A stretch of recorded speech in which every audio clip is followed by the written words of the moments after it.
जय भगवान तनी खैनी खा लिहल जब कहे कि कस्टमर के सामने खैनी खैला पर कहे सन कि नशेड़ी है। नशेड़ी का है सब चलेला कलयुग में। अरे ओह कुछ अशुद्ध थोड़े होला। आ एकरो के भेजले बानी हड़िया लेवे, आज ले हड़िया ना ले आइल। ई का जाने कब आई ना आई बाबू। कल कस्टमर आ जाई तो ए बाबा है। अरे चुनौती होने पुजरौटी में तोपी महाराज मुंह पगुरी चढ़ावे लगनी।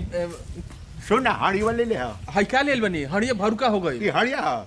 अब का कर कहां से होता गगारा ले आई। अरे तो तोरा का हड़िया न कहनी है। तो हड़िया गोरल तो फूट ना गइल। ई क्या ले ली सा। ई भरुका ह। तो ई कहत नहीं कि भरुका है कोनो चाय पी के फेकल हो झूठा कह के त ई ले आइल बड़ो। भगवान तो अपने खिसियाइल बड़े 9 महीना। तो भगवान अब तू जन खिसिया हमारा पर। मैं ओकरे धो के ले आओ। कोनो चाय पी के फेकले होई तू ई ले धोवाल हटे देखत नहीं कहीं सुखाइल बटे एकदम। अच्छा धोवाल हां हां हां ठीक बात। ओम ए हम अब ध्यान में जाते नहीं एकदम डूबी वही में हैं। डूबी हाला मत करिए एकदम शांति। हाँ भगवान नमस्तु भगवान। माछी ही बैठबू माछी ही हैं माछी ही। हाँ ठीक। ओम भगवान नमस्तु भगवान नमस्तु प्रभु जी भगवान नमस्तु। हे प्रभु कल्याण करो कल्याण करो कल्याण करो। जय हो जय हो जय हो। ये क्या किया है। आओ इधर आओ इधर बैठो। बस आओ आओ। अरे बाबा ई बाबा के असर हटे उ छटकल ना बाबा के असर है। क्या है ना देखो। अरे बाबा करी हैया में बड़ा। अरे राम किधर दर्द कर रहा है। इधर बैठो ना। रोको तो बाबा के जगह कुछ जगह हाथ धर लगता नहीं। हाथ नहीं रखना है। मारे लपड़ से तुम्हारा बहुत लफड़ा है। ए बाबा बैठो आओ इधर बैठो। ई असर हटे बाबा के। बैठो बैठो हां बाबा बैठो। तुम लोग ढिमलाने काहे लगी। हमारे देखो हमारा शक्ति यहाँ काम कर रहा है। बाबा लगा के रहले बाण हमरा के खींचे लागल। बाण नहीं है। हां इधर जो बाबा के ध्यान घिंचता ध्यान जो भगवान में डूबल बनी ना जी। हाँ शक्ति है। अच्छा बाबा पावर पावर पावर अब खींचे लगल। हाँ खींचता है। हाँ चाहे हो सकता है कोई आत्मा दबा गया हो पैर से। हाँ कचटाइल रहे पीपल का पेड़ है कचटाइल रहे वो। हाँ वहाँ पर तुमको दिख रहा था। हाँ देखल आए महाराज मारे लपड़ से चुपचाप रहो समझा कि नहीं। गोधन के चला खोदन है। खोदन तुम्हारा नाम है ना। बुलाइल बनी का बाबू। बाबा बोली। अच्छा तो ये बताओ उस दिन बोल के गई थी हाँ कि कुछ सामग्री लाएंगे। सामग्री लाई है। हाँ बाबा पहले इनकरा के देख दी ये हाड़ी हमर छोटा नहीं मैंने भूखे भजन कहिए लो एका जी। हाँ ये जो बोल रहा है ठीक बोल रहा है। अच्छा तो तनी देख देम तो रोरा के एकदम दे दे। अरे बाबा एकदम ताकि दे देखे के छोड़ा ना। राइन दे बे करी आजा कन्या है ने आजा तन बाबा ले उसको इधर भेजो उसको इधर भेजो। अच्छा आओ कन्या। बाबा कुछ जगह हाथ मत लगाओ। पहले इनके हाथ से बहनी बनवावा। अच्छा कन्या ये बताओ तुमको क्या दिक्कत क्या है। बाबा 5 साल शादी कैला हो गए अभी तक लेगो वंश के मुंह ना देखनी ना हमर मरद बहुत पैसा कमालन लेकिन हमर लड़का फैका ना होखेला त ना मानेलन हमरे के। और सबके बाजिन को होता और दरोगा हन खूबे पैसा कमालन हमर मरद। अच्छा तुम्हारा मर्द दरोगा है। हाँ पुलिस में। हाँ गलत घर में न्योता हो गया है। ये महाराज केहू तरी ली ही जगह काल से बदल देवे के। जगह ले तो दरोगा है इसका हस्बैंड तो। ए तो परिचय कौन उनका से थोड़ी बैठे मेहरारू कहाँ चिन्हावत चली। हाँ छोड़ो रंडी। हाँ सुनो दरोगा है। हाँ इधर का थाना में है कि उधर का ही। उन्होंने दूसरा देने के। अच्छा बहुत दूर है। बहुत दूर बड़ा। ए महाराज एकदम जगह है पे बन। सुनो हाथ दो हाथ बढ़ावा बाह बढ़ावा। अरे हाँ अच्छा एक बात जानती हो का बाबा। तुम्हारा तो ये हाथ का जो है ना हाँ। इसमें छेद है। हाँ ना बाबा कहाँ छेद बा। छेद है तुम्हारा हाथ में। ना बाबा हमनी के बियाह कर लेनी तो बढ़िया से उलट पलट के देखल रहे जे छेद ना रहे। तो इधर देखो ना दिख रहा है। अरे बाबा के लौकत अटे तो का करे के पड़ी बाबा। ग्रह वाला छेद है ना जी। देखो इसमें ग्रह का छेद है। हाँ इसमें दिक्कत है उस सबको नहीं दिखेगा। वो हम ही को दिखेगा तो दिखेगा। हाँ हाँ है जिसको बहुत ये होता है ना, पावर जकरा रहे लो करे लौकी। उसको तुम्हारे हाथ में छेद है, वहाँ बच्चा टिक नहीं पा रहा है यहाँ पे। अरे बाबा कैसे ठीक हो? छेदा में ढिमला ढिमला फसल जाता रसन। अरे साला तो हम लप्पड़ देखा है, बदमाश कहीं का। हाँ समझा? बाबा कैसे छेदवा भराई? छेद भरने का तरीका है कैसे बाबा? है 21 दिन का अनुष्ठान है। अच्छा 21 दिन। हाँ 21 दिन तुम आकर हमसे रोज मिलेगी। हम हाँ हाँ यहाँ में नु यही मिलेगी। ई हम चाहे कत हूँ जहाँ बाबा रहम। हाँ आ संगई में हमरो आवे के पड़ी ना। तुम नहीं आएगी, उसको मत लाना ए बाबा है?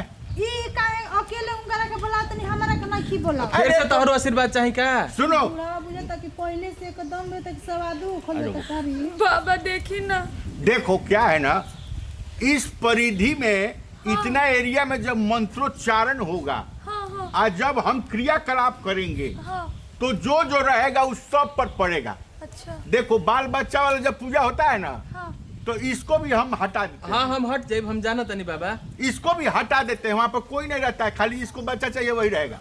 ये बाबा ई का कहता नहीं रौरा। दीदी जा दिन कैसे तहार हो गल तो मैंने लगल दूसर बात बतियावे।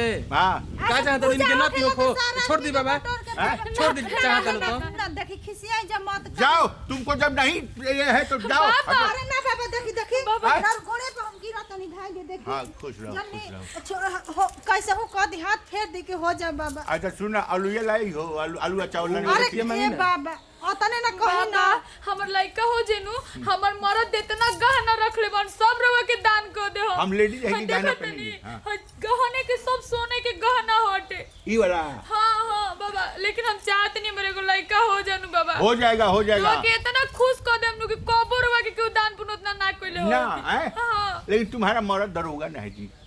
हाँ हैं? हाँ तो ठीक ना बाबा, ढेर पैसा देवे लो। हाँ तब ठीक है, वो है तो ठीक वो है। एकदम हम लोग जगह बदल देंगे। सबके मालिक हम ही हनी। आप बहुत हाय, सुंदर, हाय। बहुत सुंदर। लेकिन बहुत सुंदर। लेकिन ताना मारेलन कि तोर लड़का ने को दूसर बियाह कर ले हो। ए तो बाबा हाँ। के महिमा रही तो एकदम हचा हचा लइका होई। हाँ हाँ हाँ। ये रानी तुम एक कैसे काम, सुन बाबा सुन ली तुम एक काम करो, का बाबा? कल से 10:30 बजे हाँ अकेले हाँ यहाँ आएगी। दिन में नु दिन में। आज देखो 3 दिन तो 2 बार आना पड़ेगा। 2 बार। हाँ 10:30 बजे दिन में है, 11 बजे रात को। ए बाबा बाबा डर लागला, चुड़ैल भी उतर हमरा के आ तो हम परेशान आज भी आवे खातिर हम चल जाए। छोड़ा सुनो ना, देखो कोई भी तंत्र साधना जब होता है तो 12 बजे रात को होता है, एक्यूरेट रात को होता है। जब रात को होगा तब सफल हम होगा। अपना गोतनी के बिना ना आएम। हाँ ये हमर बहन बाड़ी। ए बाबा एगो बात हम क्लियर कही ना। हाँ। एगो असली साधु रहे ना, हाँ। हमरो के 12 बजे राती के बोलले रही तो बोला के लंटेन बार के एही तरी गुटुर को करे की कहत रहल। सुना बाबा, विश्वास नहीं खे। निकाल के दो तनी ठीक से देखल जा। हाँ बाबा ली ली दो तो। बहुत एगो ई पहले धली ना हो जाए, चिन्हावल जाई धली बगलिए में तुम्हारा के एक वस्त्र चाहे कोई चीज हमको चाहिए था। हाँ हाँ इस पर आज से हम चालू कर देंगे मंत्र साधना। ई धली ना। ठीक है, उस हाथ का भी दो एक तो। ई सोनवा के कानवा में के रख ली, देखिए हाँ दो देखिए दो। अरे पगल देखिए। हाँ बहुत सुंदर, बहुत सुंदर। लो रखो। हैं? ये कोनो देवल जाला दीदी हमरा लड़का के जरूरत बा, कैसे हो बहुत गया सुंदर। दीदी? तंत्र मंत्र ए, सुने हम वहाँ से इसको बनवा बच्चा लेंगे। चाहिए। हाँ पक्का। सुनो, लड़की ना लड़का चाहिए बाबा। अरे तू जवन मांगू तवने मिली। तुम परेशान काहे होते हो? जब यहाँ हमारे पास आ गए हो तो परेशान काहे होती हो? ना बाबा, हम बहुत जगह घूम थक के आइल बनी, हार थक के रवा भी आइल बनी। हाँ हाँ हाँ बहुत थक गई हो। हाँ। हैं? हाँ बाबा। ए, इसका पैर दबा देना। इनके आराम के जरूरत बटे तो रह जाए जे काल अरे जाई हो बाबा, कालू के ना क्रिया बाबा। करम। अरे साला अपना तो भोजन का है नहीं है तो उसको काहे रख रहा है अभी? मान है। हाँ ठीक है, इसको रखो ना, अभी और आएगा। हाँ सुनो तो ठीक है, अब तुम लोग जाओ। हैं? कल ठीक से है बाबा, हम पहले बार यहाँ पैसा लेके नहीं खेल, माफ करम, अगला बार से पैसा लेके आए 1000 रुपया। पैसा नहीं लाया तो हाँ ठीक है, कोई दिक्कत नहीं। तुम बाबा लोग- बाबा पैसा के लालची ना है। बस ये क्लियर कह हाँ, चाहत हाँ, रही। बोलो, बोलो। सब दुनिया इंसान के देखते बानी, ते को जानवर के देखली कि हमर कई महीना ले मुर्गी रखले बानी, वो अंडा नहीं खे देत। बाबा ओकरो के तनी झाड़ फूक देती तो वो अंडा देवे लगी तो तनी हमनी के ठीक रही। हाँ तो सुनो ना, मवेशी का ही देखता है। ए तो पक्षी चिड़ै है हमारा जो देखी ना, हम जानवर के देखी ना। हम जानवर का तो तुम ही ना देखता है। तो जानवर में चिड़ै में अंतर नहीं खे। उसका तुम ही देखेगा, उतना हमको पास समय नहीं ए है। बाबा हम देखा धूरी अंडा हो जी तो मार के लासार दिया सा। तो लसार दे तोरे के लसार से हमरा के थोड़े कुछ बोले सर। रौरे सीखनु है रौरो। अच्छा चलो पहले आने तो दो। हाँ ले यहाँ। हाँ सुनो उसको लाना। मुर्गा है कि मुर्गी है? मुर्गी ही है। मुर्गी है। हाँ। अच्छा ठीक है, तुम हमारा काम का नहीं है। नहीं सजिया कुन तो काम कहिए दी। हाँ ठीक है तो उसको भी लाओ। ठीक है बाबा, ठीक उसको भी लाओ। यहाँ पर ये देखता है। हाँ। वो है। हाँ। सुनो चिंता मत करो, तुमको पक्का एकदम 22वां दिन लड़का नहीं होगा जौन कहो तुम। 22 दिन में कुछ लड़का है बाबा। 9 महीना के डेट ले। 9 महीना आज गलती हो गई। तो सुनो तुम्हारा पूजा 21 दिन में खत्म अच्छा है। हाँ। आप 22वां दिन से चालू। लड़का के माने अवतार शुरू होके लगी। 21 दिन ले माने पूजा खत्म है, 22वां दिन ले मतलब कि तार रह जाई और 9वां महीने में हो जाई। बाबा वो कहत हाँ, ये। और मंदिर पे ना धूमधाम से पूजा करवाए में पुलिस लेके आ और पूजा करवा ना मंदिर पर गोली बंदूक वाला चीज ना चाहेला। नहीं अब हद नहीं होता है। तनी जग करवा दे मियां जग करवाऊ तो ठीक है। हाँ बाबा ली। जय हो हे भगवान। इसका मुर्गी भी ठीक हो जाए या इसको बच्चा भी हो जाए प्रभु। दी प्रसाद लिए दी ना। हाँ रुको। हाँ ठीक है ओके। बगोला तनी बाबा। अच्छा खुश रहो बनी रहो। खाली गोधन बाबा के खोदन बाबा के ना लगबू। प्रणाम। तुम भी महान थे का ए महाराज खुश रहो। तनी बाबा तनी ध्यान देब कि मुर्गियों पर हमर अंडा दी 2 हफ्ता में, ठीक ना? हाँ तो हम तो अब तो देख रहे हैं कि तुम धीरे धीरे कुकुर बिलाई भिलाओगी। चलो जाए दी माने कुछ से। ठीक है कुछ से होके आते हैं। बाबा ध्यान दे हम बाबा हमरा। जाओ ना, तुमको निश्चिंत पक्का समझ लो गारंटी। 22 दिन में नहीं हो गया तो जौन कहो तौन। लड़का ना हो तो बाबा अपन लड़का दे। अरे ना पर से मुआ दे आ गया। ये पार्टी ठीक है। देखिए सुना है तो हम चेक करा के लिए अब जाइल के बनी दरोगा के मेरे सोना है सोना मार के सार दिया जेल में बंद करवाई का हाथ ना ना तो हम हई रख लेते पे हई रख ले। जय भगवान। ऐसा कस्टमर भेजत रही 2 गो खाली रोज दे देनु प्रभु काहे कि एक ऐसे दिन जा रहे कल हो 2 गो एगो ई एगो मुर्गी है। मुर्गी अंडा दिहन तो साजी को नो प्रॉब्लम। जय चल की बिलार चल भूख लागल बा ए भोर से बैठल बा सारे। जय भगवान हे भगवान। चप्पल पहनी ऐसने कस्टमर दिहा प्रभु। ऐसने कस्टमर दिहा प्रभु। जय भगवान हे भगवान।